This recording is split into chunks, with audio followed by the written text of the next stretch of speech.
And now I want to welcome our next guest, namely Richard Heart. Give a warm applause for Richard Heart. Welcome, Richard, on the stage. Welcome. We need chairs.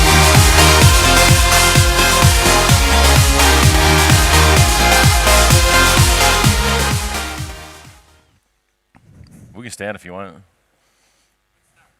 It's fine with me. Hello, everyone. Welcome to beautiful Stockholm. It was absolutely wonderful yesterday. Windy and dark now. Mic working? 1, 2, 3. So currently we will have a discussion with Richard Heart. Welcome, Richard. You are, of course, very known in the space. Many people know you. Let's see, why do I have a flashlight? This is very strange. Let me turn this off. Okay, no flashlight. You are, of course, very, very known in the space. Yeah? Yeah, you'll just shake hands once again. You're very known in the space. You have a huge Twitter following. You obviously invest a lot in cryptocurrencies. Yeah. You have been active in the space a lot. Yep. So I think for people who are here who are not really familiar with Bitcoin, Okay. I want to ask you the first question, namely, what is money? And how is Bitcoin, cryptocurrencies, really bringing the awareness and the understanding of what is money to the world? So a lot of people think that we used to have to find a weird thing to trade with someone else just by barter, right? So way back when, if you wanted a cow, the guy only accepted chickens. You'd have to go find a chicken to trade with the guy. That's not true. Never actually happened.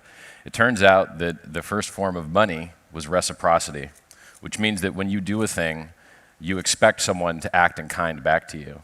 And that thing that evolved among many creatures, not just humans, where you remember whether you've been treated well and respond in kind, or you remember whether you've been treated poorly and respond in kind, that's actually what money is. So if you think about a family, families in general don't have like a currency, but they still work, they still operate, tasks get divided amongst people, and people kind of understand what fair is. You know, mom and dad go out and make the money, kids do the chores, seems fair and balanced. So that evolved. Once societies got too large to remember an individual's relationship to the other members, they had to start writing it down. So the first thing they did is they had people that had good minds and good memories kind of account for who owed who what, right? And these would become tribal leaders. And then they turned into cities, and then they turned into states, and then they turned into nation states and unions, and you know, if you believe in conspiracies, maybe we end up with a one world government at some point. So all of these collectivist groups have outperformed the ones that didn't collect. And so Bitcoin is basically the top of that food chain now. So originally we had memory and reciprocity, then we had marks on sticks, we had marks on papyrus, we had marks in clay, we had Excel spreadsheets, we had government issued currencies. And so you know, a lot of people say, I'm not in it for the money, I'm in it for the technology. It's a little bit silly, right? In order to have a good proxy for human energy and effort and time, the only thing we all have the same. We all have the same time, we all have the exact same hours in the day, we all have different opportunities. If you want to account for that stuff, you need another scarce thing to represent it. That's the problem with fiat currencies. If a government wants to come and blow up another country, they don't have to ask you for permission. They don't have to ask you for your money. They don't need your money. They can just print it over there. And so if you worked real hard and you saved for years and years and years, you find out that your bank account's been robbed, but not in the way that you think. You still have the number of dollars that you thought you did, but they don't buy as much anymore. So they continually steal your money without telling you about it by making it worth less by printing on the other side. Bitcoin can solve that, right? And in order for it to solve that, it has to have a huge value. In order for it to have a huge value, a lot of people have to buy a lot of it, and the price has to go up. So when people say, oh, you know, speculation's not that great, it is that great. This stuff only works if it has huge economic mass. And in currencies, it's a competition of which currency has the most liquidity. And the one that you can buy and sell and trade in and not move the market against you is the one that outcompetes all the other ones, right? In the end, money is just language. So if you want to, in the United States, we had a law from the Supreme Court, the Citizens United case, which stated that you couldn't really restrict how a company spent their money to influence an election because it was considered free speech, political speech. And if you can't spend your money, you can't influence politics, you can't execute your will. And by that same token, you know, a lot of this AML, KYC, fake law enforcement that doesn't stop crime, it tries to bother people that have already successfully committed crime and then make it harder for them to hide their money, I guess. You know, that makes it harder for normal people who didn't commit crime, the vast majority of everyone here, to do normal day-to-day things. You know, it shouldn't be nearly impossible to open a bank account, especially if you're an American.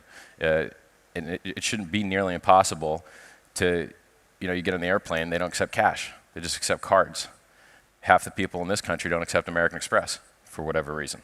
It's stupid, right? I should be able to spend my money how I want without all these extra, oh, please, can I spend my money, please? You know, it's stupid. Blockchain can solve a lot of those things, and it can only solve them with a giant economic mass. So if you're just buying and hoping to get rich, that's enough. That's okay. You don't have to be a developer too. By the way, guys, if you have questions to Richard, go to Twitter and tweet your question, and use hashtag Blogspo. Then we have our question guys over there from Toshi Times who will read your questions and ask your questions.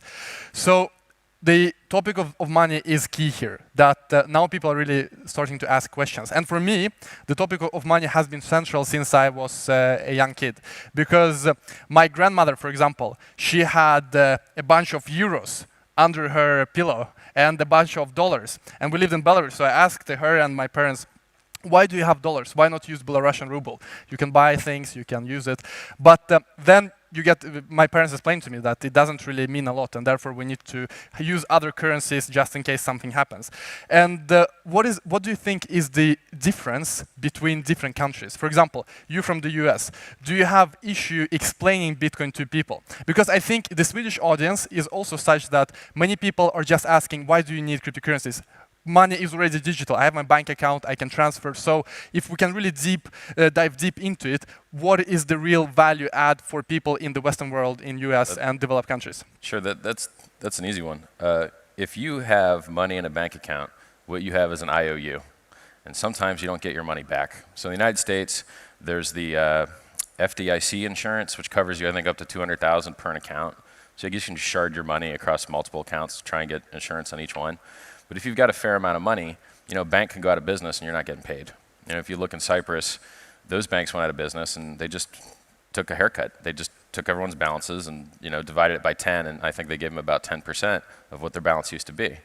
Well, it doesn't have to be like that. You know, if you can hide your naked pictures of yourself, you can store your own money. If your nudes aren't flying around on the internet, oops, well, your private keys might not be either, right? And then you've got an actual bare asset that you control, and you don't have to beg the bank to let you access it at hours that they like, with counterparties they like. I dare you to send a wire transfer to a weird country sometime. They'll just say no.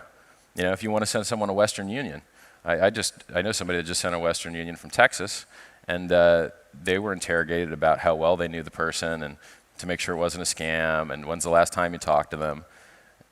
If you actually try to send some money to somebody by Western Union, you're going to get interrogated. If you try and send a wire from the bank, you're going to get interrogated. And it's really a question of how much you want to get interrogated about something that's supposed to be yours.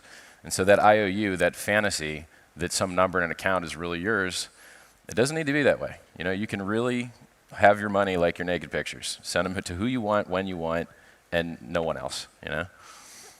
I think many people are also wondering the following question, that, you know, these interrogations, that you call them, aren't they in place for a good reason? To prevent money laundering, terrorist financing.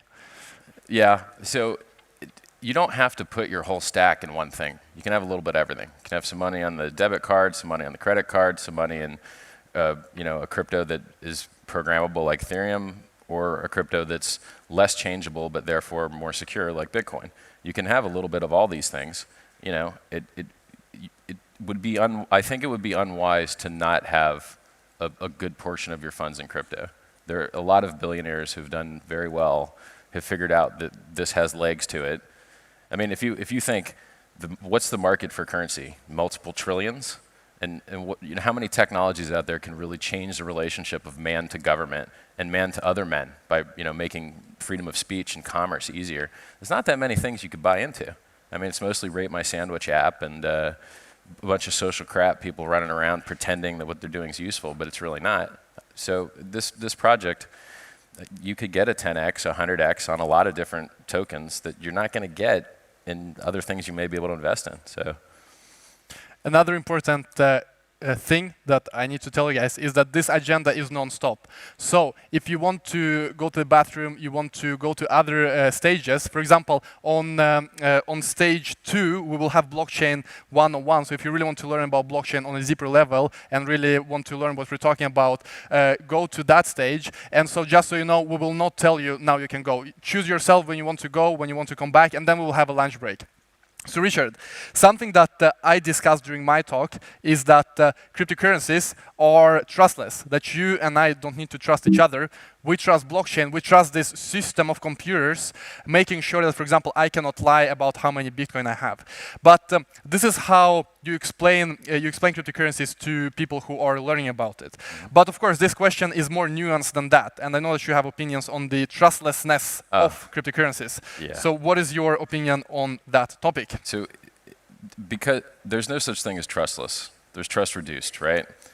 When you enter your password to your wallet, if you're not the only person that has that, you're screwed, right? So what other people might have your secret password?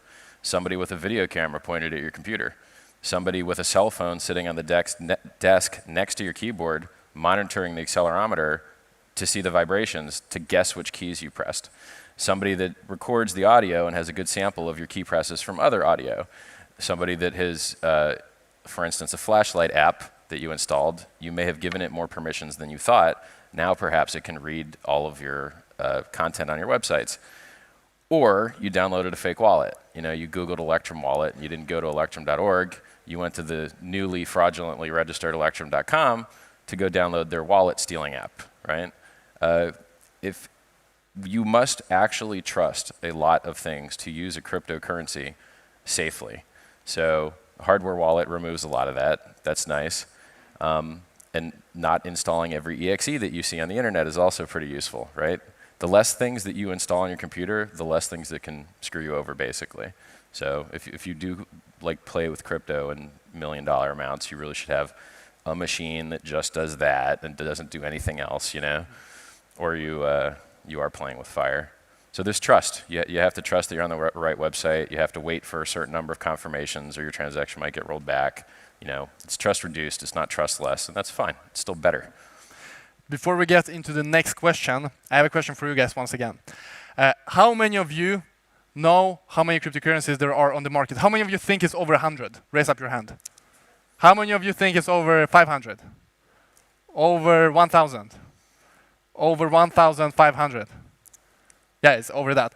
So, Richard, is it good or bad for Bitcoin? Because many Bitcoin maximalists, people who believe strongly in Bitcoin and do not believe in other cryptocurrencies, argue that all of them are useless. And I know you yourself, before you were also a Bitcoin maximalist, now you've kind of changed your mind. Yep. So what is your view on Bitcoin versus all the other thousands of cryptocurrencies that we see now and we will only see more and more going forward?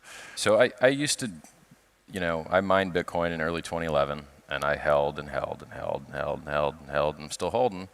And, you know, I saw Ethereum come out of nowhere and start to almost overtake the market cap. I thought, well, that's not good. I don't own any Ethereum. I'm going to have to say some crappy things about this project. So, you know, I started amplifying the problems that they had, which were security problems mostly. When you can write any code you can dream, you can create any bug you can dream. So it gives developers a lot of rope to hang themselves with, right? But over time, those bugs kind of get worked out, and it's a more secure system now. When you could go to an exchange and only buy Ethereum for Bitcoin, Bitcoin went up in value as Ethereum went up in value because you had to buy the one to get the other. And then there was a float, you know, people didn't just instantly get out of the other one, and that float grew. And that's still the case with a lot of altcoins today. If you want to buy an altcoin, for the most part, you need to have another crypto to do it. Only a few coins have fiat pairs, like US dollar to Bitcoin, US dollar to Ethereum. The more of those that exist, the worse it is for Bitcoin. So if Bitcoin is the central reserve currency of all the cryptos, then other cryptos doing well raises Bitcoin's value. There's a reason that you saw the all-time high USD value for all cryptos go to its height, maximum height, at the exact same time. When more fiat pairs get added, like Coinbase is doing, I don't particularly like Coinbase, it hurts Bitcoin because you don't need to buy it anymore. If you want Ethereum, you can just give them your cash and they're going to give you Ethereum. If you want the crap coin of the day that they list, let's say Bitcoin Cash, you could buy that directly for cash on a surprise listing against the roadmap. Why have a roadmap if you're going to break it? And by the way, crap like that's the reason there's security laws, right? So Brian Armstrong, if you're watching, Brian, I don't like the things you do. He says that he holds more Ethereum than Bitcoin, and Ethereum's where all the developers are. But I believe the majority of his company's profit is from Bitcoin. And, is the CEO of a company, you kind of owe it to your shareholders and investors and maybe the other people on the board to not demonize your core product, the secure one with less $1 million hacks all the time. I can't crap talk Ethereum too much now because I'm launching a coin on it too, so I have to switch my find nice things to say. That is very important for Swedish people, and that Sweden as a society works a lot with is the environment and being environmentally friendly and doing recycling. And of course, when you hear about Bitcoin and you hear about mining and all of these computers mining Bitcoin, many Swedes in particular, but also of course in other countries, get very scared. And this may be the #1 question I get about Bitcoin. What about mining? What about environment? What is your take on this issue? This one's an interesting one. So you only need mining for security. And you only need security if people are attacking. If no one ever attacks, it's just a big cost. So if no one ever tries to break into your house, door locks are a huge waste of time and money. But some people will say that if you don't have door locks, you'll invite it and you'll create more criminals. So you have to keep honest people honest. I believe that cryptocurrencies are oversecured from the mining perspective because there's so few attacks. Like, I'll give you an example. When Bitcoin Cash forked the Bitcoin code and had less hash rate, they should get screwed up because now they have less hash rate. Less hash rate is worse, right? They didn't get screwed up, it was fine. There's a lot of low hash rate coins out there that don't have problems. So, I believe alternate proofs of whatever, proof of space-time, proof of stake, I think that they could be viable reduced security models just because there's so few attacks. If attacks start to ramp up, then, burn the electricity of nations is acceptable, I guess. But it's not great. I mean, Vitalik recently said, proof of stake has burned more human resources than all of the hacks and mistakes combined. That's true, yeah. A lot of energy has been, thrown away. An interesting fact on why mining actually works. So animals figured this out a long time ago. If you want to know whether an animal is being truthful about what it can do or not, you measure the signal that it gives that has a cost. So if your bird, really flashy feathers and dancy jumping around movements, those are calorically expensive and provide you no other benefit whatsoever. So the ability to waste is the only way you can trust the signal. And people wear fancy clothes, people squirt champagne in nightclubs, and miners burn electricity. And so you can trust that they're telling the truth. You can't just vote on everything yes, right? If it didn't cost you to vote, if you got more than one vote, you just vote for every candidate. And then you could feel great whichever one won. You could say, I voted for that guy. So the game theory behind why mining works and proof of work works and keeps people honest is because it's costly. And so anytime someone says, we made mining more efficient. No, you didn't. You just made everyone else adopt the same efficiency thing to re-screw each other to compete for the same pool again. Anyway, I thought it was neat that the animal kingdom came up with proof of work before we did. And it's why they have fancy feathers to prove truth. So an interesting topic that we discussed yesterday at the VIP dinner was that just a year ago, Bitcoin Cash wasn't around. Yep. And just a year ago, we had New York agreement. And Bitcoin Cash is a fork of Bitcoin. And forks is something that I think is natural when you have an open source project. Anyone can take the code, anyone can take the blockchain because it's also decentralized, transparent, and just create a copy of Bitcoin and call it something else. We've seen Bitcoin Cash, Bitcoin Diamond, so many Bitcoins. What is your take on forks, and are you going to fork Bitcoin? I'm forking I've heard Bitcoin. Rumors. Yes, I'm doing it. It's really easy. I think it's like the minimum viable cool thing I can do, basically. So, like originally I was going to do distributed computing, and it's hard. right? And then I'm like, all right, well, I'll just fork off some other people's code. And they left some parts out. So I'm like, God dang, this is harder than I'd hoped. And since I'm the guy building it, I can't like just hand it off to someone else. That's what sucks about being advanced in a space. You kind of have to do everything yourself. There's no one you can just ask, like, hey, can you figure this out? So what I'm doing is I'm taking, well, we'll talk about forks. Originally, Bitcoin Cash forked Bitcoin and wanted to become the real Bitcoin, but it didn't work out for them. And they were rather antagonistic and, not nice to the original Bitcoin people, which is funny because those people wrote the code that they're using to get rich. So you kind of should pay honor and homage to the people you're getting rich with or on. But then now they have a utility separate from their original, oh, we're going to be the real Bitcoin. They have liquidity, and their software is good. It was a fork of the best software in the world. So I have less of a problem with the Bcash project, which is a better brand name than Bitcoin Cash, by the way. And I don't say it out of like anger. I just say it's the same reason everyone did. It's easier, better brand. Bcash to me sounds better than Bitcoin Cash with 3 syllables. So their fork provides utility. If the Bitcoin network was full, or you needed to transact with less fees, it can do that, and that is useful. So if it's true that money is speech, and if it's true that you can speak on that network at lower fees, I think it has a use. So I'm kind of doing the same thing on Ethereum. I'm taking the Bitcoin UTXO set, I'm squishing it for gas efficiency, and I'm putting it on the Ethereum blockchain, and then people can claim it. So if you have a Bitcoin, you can get one of these BitcoinHex, BitcoinHex.com. And in order for it to be adopted, I'm just throwing some incentives in there. So if you do it earlier, you get 10% more. It falls off every week. If you don't claim, those coins kind of get given to other people. So there's like a first mover advantage thing. And then in the end, you'll have like a way to communicate your Bitcoin value on another network that was basically free to you. Like your cost was that you paid a gas fee. I think that's cool. I think that being able to take your economic speech and do it across other networks at almost no cost to you. I mean, Roger Ver, he gave everybody 10 or 15% free money with his fork. So even if what he did was a little bit shady or how he did it wrong, a lot of people made a lot of money on what he did.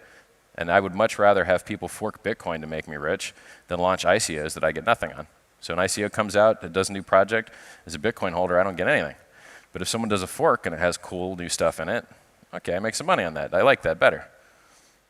An interesting debate that is also going on with Bitcoin is whether Bitcoin is more of a store of value versus a currency used for daily transactions. Obviously, currently, Bitcoin cannot be used for daily transactions because of the scaling issue. And my personal view is that this topic is more nuanced than just black and white. That either store of value or currency, it is just two separate. My view is that you can have both. What is your take on that? Well, not everyone has an enterprise class Cisco router with, 128 switch ports in it at their house because we have big hardware for big central things, and then we get smaller and smaller and smaller, right? Like, you may have a sewing kit at home, but you may not have like a sweatshop, right? The same thing works on Bitcoin. You need the maximum security for the largest transactions, but you can federate that trust out lower and lower, right? So it's just like waiting for confirmations. You could accept 0 confirmation Bitcoin transaction, and it would work fine if no one ever double spent you, or you never had, a block reorg. So, and then as you need more security and the transactions are larger, you just wait more confirmations because it means that the chance of the history being changed underneath you is less and less to the point of nearly impossible. So you can do that same federated kind of scaling model of trust where you do the network that has the most hash rate, the most waste, is the hardest to change, stores the most value, and then you use slightly less trusted layers on top of that, like Lightning or, that's what an exchange is. When you use an exchange, that's just a tier 2 layer on top of your cryptocurrency that you hope and trust does what you ask them to do, right? And you get your money out before the hackers do, right? Basically, multiple tiers solves the scaling issue, and it's the only thing that solves the scaling issue. It's not reasonable for the entire universe to store on every storage device a copy of you buying your coffee. That's stupid and wasteful and unnecessary. So except that we will have a Richard Hart Bitcoin next year, what is your predictions on the whole space? If we stand here a year from now, how many coins will we see on coin market cap? Do you think it will at 5x, 10x? Where is Bitcoin? Where is Bitcoin Cash? Just an overview of the whole industry. You want to hear about price or technology? Or both? Both. All right. Give us the most interesting aspects. I liked Bitcoin a lot more when it was $24,000 in the futures, 26,000, depending on what exchange you were looking at. That to me was a much more fun Bitcoin. I like the Bitcoin bull market where it only dropped 40%, so you could long every 40% dip, long as hell on margin, and just multiply your wealth by a bunch. I liked that. When Bitcoin decided to go from 20K down to 58, 55, I started to like it a lot less because, you know, it's not fun taking a 70% haircut. And then if the difference between you and a genuine crap coin is, you know, you dropped 70 and they dropped 80, that's not that great, you know? I would prefer my quality tier 1 blue chip crypto to not drop 70%. I wish the CME didn't dump on us. Can you imagine shorting the CME on the day the contract came out? You're like, yep, all I do is just short, and that was the top, and my counterparty is the best counterparty in the world. I'm definitely getting paid. What a easy job those guys had, dude. I mean, like, you would think that there would be no free money. Well, those guys did pretty good. They ran it up, they marked it up, and then they distributed it. And if you look at the volume of how many people got out at the top, not that many. There wasn't that much volume up there, so not that many people actually got to sell the top. And it makes me wonder, you know, did we find this year's bottom already? We're still under the 200 daily moving average at about 10K, which we bounced off of 3 times in this direction. We couldn't hold the 50 moving average, which I think was 84, 83.50. So you know, this is how you define a bear market. Are you under the 200 daily? And when we can get back over it and, you know, bounce off it where support becomes resistance, I'd be a little bit more excited about the bull run of 2018. But hey, if I have my own crap coin, you know, Bitcoin can go up or down less and it will matter less to me. What about the technology war between Bitcoin and Bitcoin Cash? Do you think both of them will coexist? Because you presented a view on the, about the fact that you think it's better to scale with layer 2 solutions. Bitcoin Cash has other approach. So do you think both of them will coexist, or in a year, what is the relationship between Bitcoin and Bitcoin Cash? So I think Bitcoin Cash has a great starting point because they forked the best software in the world. I think some of the people that run in their circle are terrible. Fake Satoshi is a terrible person. If you go on stage and you say, hey, I'm Satoshi and I'm going to prove it, and it turns out you're a lying scumbag, you shouldn't be allowed to speak at conferences. You shouldn't be hanging out with leaders in a space. You should be ostracized and treated as poorly as any fraudster should be treated, right? I'd like to see real Satoshi come out, you know, on a rope and like drop kick a guy. That would be awesome. And then I'd ask him to never sell his coins. Please don't ever sell your coins, Mr. Satoshi. Pretty please. So, you know, now if their stack continues to improve and they try new experiments, then there'll be a successful high liquidity altcoin, and I don't have any problem with that at all. You know, it's useful, but just stop the trash talk and take away the fake Satoshi guy and do normal hard work like every other blockchain developer in the space. A lot of people are doing innovation, you know. They just do it with less crap talk, you know. You don't see Ethereum out there crap talking, I don't know, Neo or something, you know. They don't have to. They're busy building their own thing. We don't have many minutes left, but do we have any questions on Twitter? Question, guys. Let us know. Do we have any? Yes, there are questions, but there's no mic. I can hear you. I can just repeat it. Yes, we have a question. People are asking about government regulations and what will happen in the future, how the governments will be able to regulate crypto or not. So he says that Twitter's asking if what our opinion is of government regulation and how governments will try and regulate crypto. You know, do you want to answer that or do you want me to? So my view is that there's good and bad way to do it. I think some regulation is good because you bring more innovation into space. It might be contradictory. How can you have regulation in innovation? But with slight regulation, you now see more serious players entering the field. You see huge corporations entering the field in a way they wouldn't be able to do before because it's just a risk to enter something completely unregulated. So I think moderate regulation is good. Too much will just kill the the industry in your country, but the people will just leave and take their money and take their talent somewhere else. I'm pretty bullish on reasonable regulations in the form that, one of the biggest lobbying entities in the United States is the Motion Picture Association of America, the MPAA. And, they're the guys that had the Secret Service kick in Kim Dotcom's door, arrest him, illegally monitor his communications. And that's in another nation, right? So like America leaned on New Zealand hard enough to get them to act like, this dude was a terrorist, basically.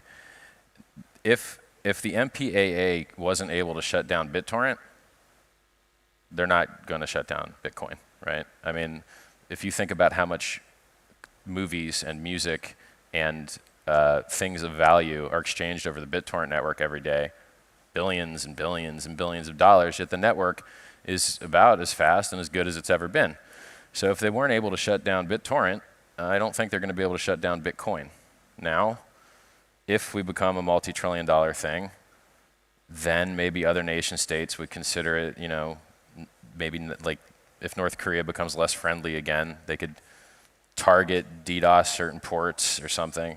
I don't think you're going to have to worry about harsh government regulations, particularly since these guys have bags now. I don't know if you saw Mr. Clayton, the head of the SEC. He has nice things to say about Bitcoin and ICOs. Things like an ICO can go from a security into a non-security over time, which is a rather interesting and awesome statement if you're an ICO person.